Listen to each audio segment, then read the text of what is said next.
with me on this very precious journey of Pan-Africanism and consciousness. This is the Black Pot, aka Kuku Shonemo, where we speak truth to power. Now here we normally would not criticize, but if we must criticize, we will not shy away from that. We would only criticize to build and not to destroy. This is in the service of God and country. And today we have a lot of things in the newsreel to deal with.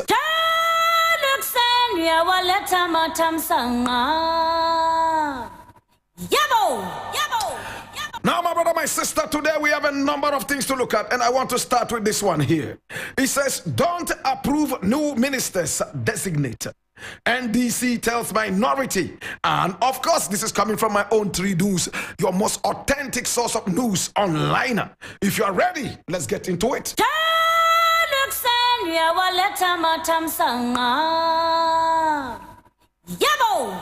Don't approve new ministers designated. NDC tells minority. And I read, the National Democratic Congress, NDC, has told the minority in parliament not to approve President Nana Addo Dankwa Akufo-Addo's new ministerial nominees.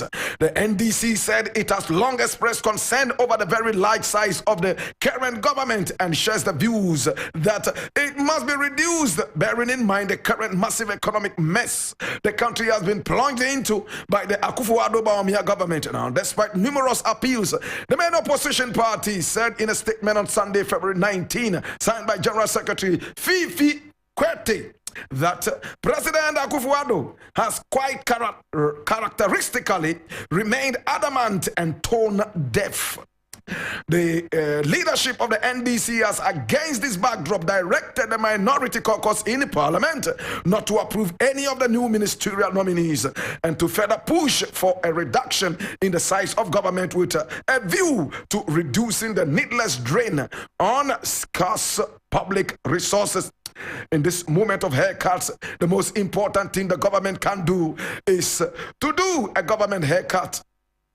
Our directive to the minority in parliament, we believe, strongly aligns with the genuine sentiments of most Ghanaians. Enough is enough.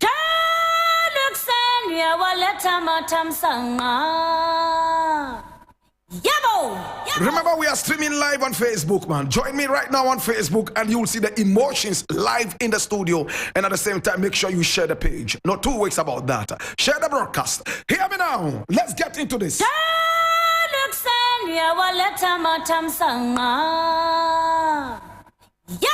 Now, everybody knows that this government is a very insensitive government.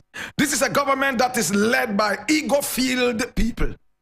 This is a government that has lost common sense, my brother, my sister. Now, every time we talk about this, we have to draw so many examples, inundated with so many such examples.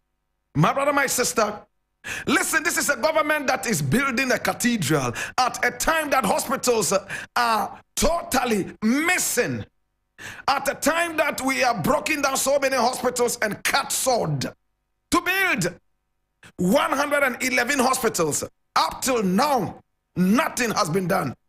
This is the government that has broken the back of Sagleme housing project. Now, this wonderful housing project, government says is going to give it out to a private investor, and this private investor will take over it and sell it back to Ghanaians after developing and finishing the place.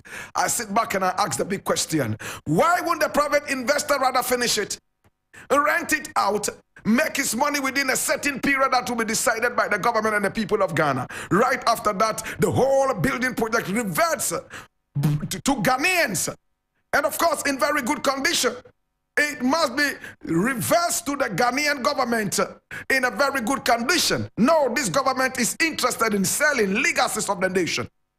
Now, this government is not interested, my brother, my sister, in doing anything that is productive and positive in this country. Now, several times, the Ghanaian people have complained of the large size of this government. The government that promised to reduce the number of appointees. Today, presidential staffers alone, we are told, are enough to build 100 football teams. Now, today, when you sit back and check it out, it looks like the president has lost total awareness of his surroundings. Maybe he's suffering from dementia. Who knows? Maybe he's too old to actually come to terms with what exactly is happening. Can this president be impeached? Now, when you talk about impeachment, People around him who are taking advantage of his dementia and dyslexia and stealing and being corrupt are not interested in hearing anything about impeachment. I'm waiting for the day a Ghanaian president will be impeached. What the NDC is saying to its minority in parliament is nothing but the gospel truth. Now, it looks like the vetting is going on, and KT Amond is so happy, smiling all over the place. The man who claims that all the youth in Ghana have coconut heads. People like this are not fit, never ever fit for office. They are people who have a certain ego, and this ego can only be underpinned in dyslexia and dementia. It looks like the old men in power are all of a sudden proving to us that we have made the biggest mistake to think that they ever have anything called wisdom. My brother, my sister, this government in power is nothing but a rubber stamp. It is a government that is ready to destroy all the legacies of the Osagifo. And when I look at this, it looks like they are not interested in any way of leaving any positive legacy for the people of Ghana. As long as they will make money in their own personal pockets, they do not care what the Ghanaian people suffer. No wonder the regional minister, oh my God, has come out to tell us that he's trying to beautify Accra and make it the cleanest city in the whole of Africa as the president promised us. And it's not even coming back to courteously tell us that I have failed.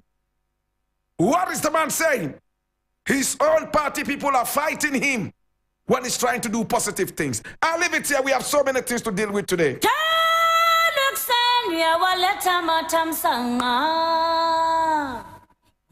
Next thing I want to look at today is coming from Graphic Online, and it says, and that's the national communicator, it says China sending prisoners to Ghana to engage in illegal mining. And this is from Sam Okujoto. This is Sam Okujoto, not Samuel Okujoto Blakwa. Now I read, the member of the Council of State, and Ghanaian statesman Sam Okujato has alleged that China was deliberately sending prisoners to Ghana to engage in illegal mining, aka Galamsey. According to the senior statesman, it was a deliberate attempt by China to gain advantage of the gold extractive industry.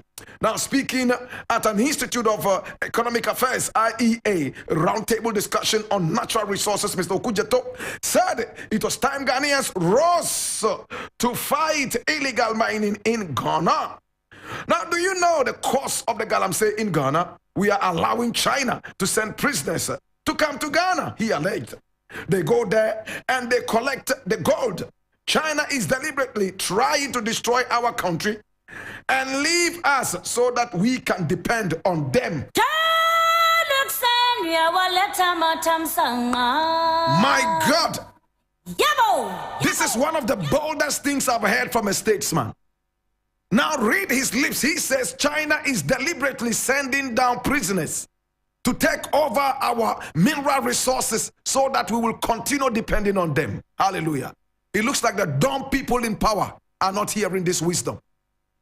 Now we had a presidential advisor who is far older than the president, with no common sense, my brother, my sister. If anybody I thought should be described as somebody with a coconut head, it's no other person but Osafo Mafo. My brother, my sister, and we are not just throwing around insults. We can give you facts that will match what we are saying. Hear me now, this was the man who took us to Hipik, and he boldly claimed that he had taken us to Hipik and that he will take us back. The same man who told us that, oh, Aisha Huang, there's no need jailing her, you know. After all, when we jail her, it's not going to improve anything in our economy. Remember, he was the same person who told us in a leaked tape that if you come from any area in Ghana that does not produce mineral resources or has discovered mineral resources, you should never ever be president. My brother, my sister, the arrogant coconut head has never ever apologized to us. And Ghanaians think that because he has gray hair, whatever foolishness he gets engaged in, everybody should be quiet and applaud them. We will not do that. We will stand against the backdrop of uniqueness, my brother, and deal with the situation. Hear me now. China is coming into this country How is China getting to know that we have mineral resources and in which areas? Is the same Ghanaians that are being used, right? One Chinese balloon flies over America, one state of America, and the American people shoot it down as if it was Fourth World War. One Chinese balloon is flying over a state in America, and the American people do not trust this balloon. They bring it down with anti-ballistic missiles. Hey, what Samuel Kujeto is saying is nothing but the truth. I remember when I was in Tamale, a few years back. Look at what happened. It was Chinese prisoners who was brought in to build the Ali Muhammad Stadium. Of course, at that time, it was not called the Ali Muhammad Stadium. You know what it was called? The Tamale Sports Stadium. A very beautiful stadium. Chinese people were over there in their numbers to build that stadium. Well, they did a good job. The stadium was built. It was after they left, we realized that they had done more damage to us than the so-called good work that we thought they had done. They impregnated a quarter of the Tamale secondary school girls. Those of them who found it very easy to sneak into the stadium and talk to their Chinese friends, some of them who took doggy styles and quickies from these Chinese prisoners, my brother, my sister, only realized when it was almost too late that they were carrying the babies of Ling Ching, Chiang Hung, Hua Ting, Ting Hog. My God. Now these little Chinese babies today, you go to Tamale and they're speaking Dagbani and Chinese all combined.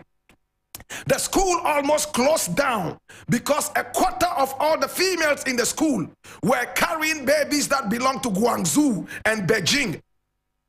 My brother, my sister, listen to the interesting thing that happened.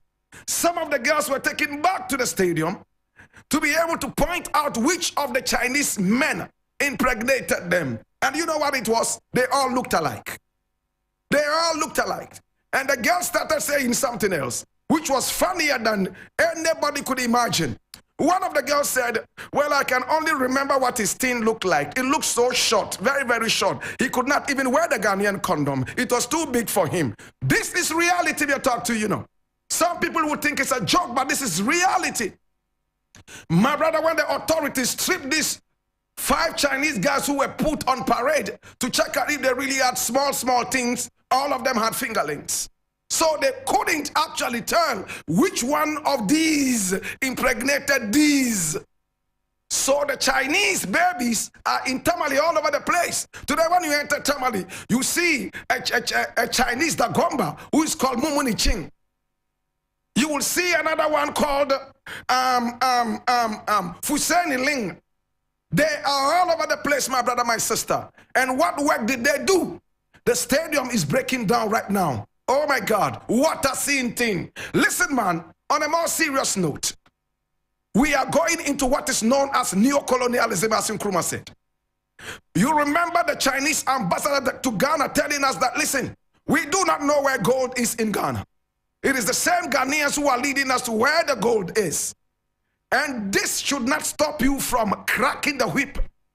If you see any Chinese person who is caught in the web of fraud, in the web of criminality, deal with them. Only for Aisha Huang to fall victim, and all of a sudden we had a coconut head chief advisor to the president, one Osafo Mafo.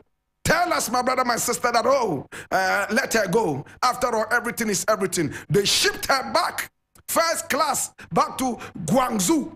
And when she returned, my brother, my sister, the president was awed. What did he say? I don't know if she was even sent back to China or not. In fact, I don't know. Of course, this is a president suffering from dyslexia and dementia. What else would you expect? Hear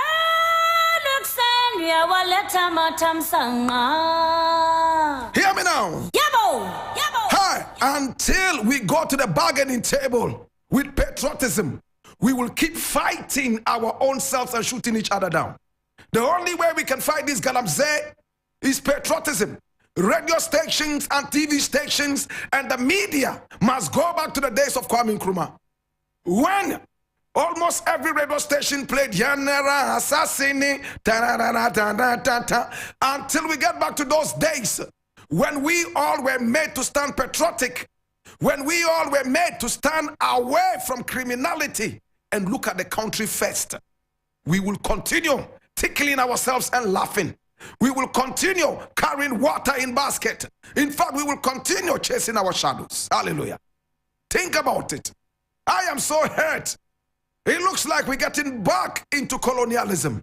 And what Samokujeto is saying is public knowledge. I'll leave it here.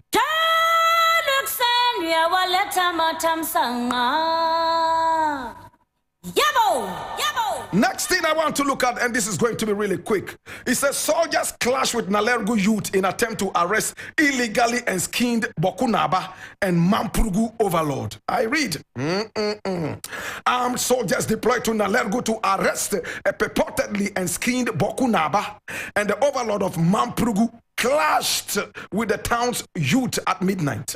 Now, the attempt by the soldiers followed a warrant issued by the High Court in Bolgatanga for the arrest of the two traditional leaders for their involvement in the enskinment of the new chief on Wednesday.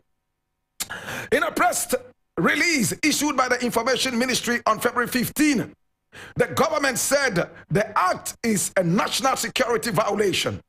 Now, the government condemns developments in Nalergu today, February 15, 2023, concerning the purported enskinment of a new Bokunaba as illegal and a threat to national security, except of the statement signed by Kojo Opon Nkrumah and said, my brother, let's leave it here. Hear me now. Listen, man. Nobody is above the law. Nobody is bigger than the truth. If it was a Santini, my brother, my sister, the same rod should be stretched towards him. I wonder if the nation will be bold enough to do that to Asantini, though. If it was Ochini, the same rod should be stretched to him. I wonder if the nation led by this president would have the guts to do that to Ochini. But what I'm trying to talk about right now is very simple. Nobody is bigger than the law. Bokunaba must be arrested immediately. Mampurugu overlord must be arrested immediately. Now you have lived in those areas several years of war between your own people. You've never been able to come together and solve that. All you do is to inflame passions. Whilst the youth are dying, the chiefs are being protected by the same youth.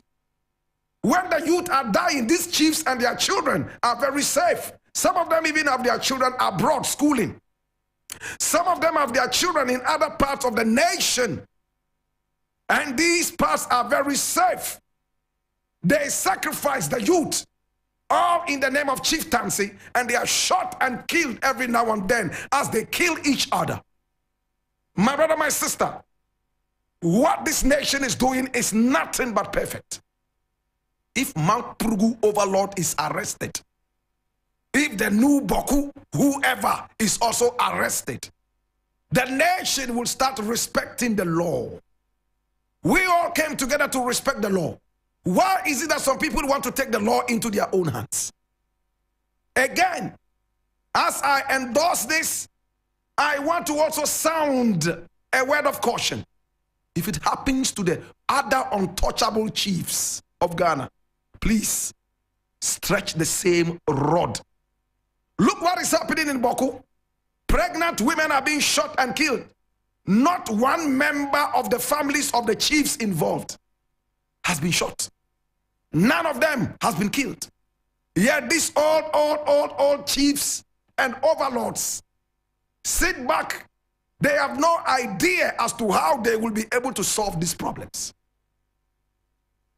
In the days when Tuaje the Red Hunter and the rest of them, Nagbewa and the rest, those wonderful chiefs lived.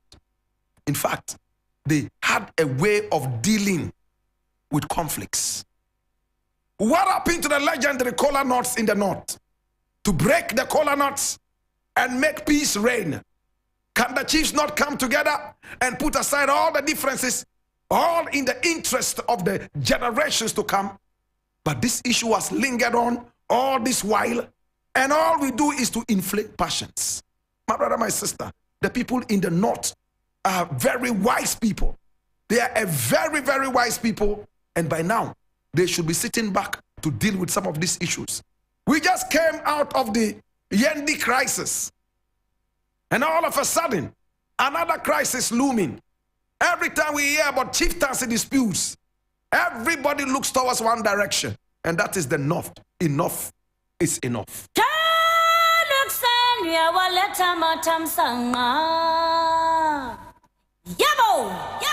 And still talking about chiefs.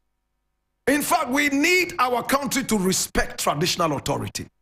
It looks like this president has no respect for traditional authority. The way this president talks to chiefs, the way this president talks to traditional authorities, in fact, is very, very abysmal. I remember what happened. Asana school way baha. Be 5 years ni ana 6 years ni school no baha no. School fe we. Ejramwa eni kusie eni akoko ena omuko school wa ha. Nipa nko school. Ajamwa eni kusie eni preko ena omuko school. Mimpe o. This year mi pese umbe bie school no mame. Echi ekura ngu ewurem ho a mu ya nipa ya school fe we ena mu ko school ka chere mu say mi school we this year say mo ma mi pre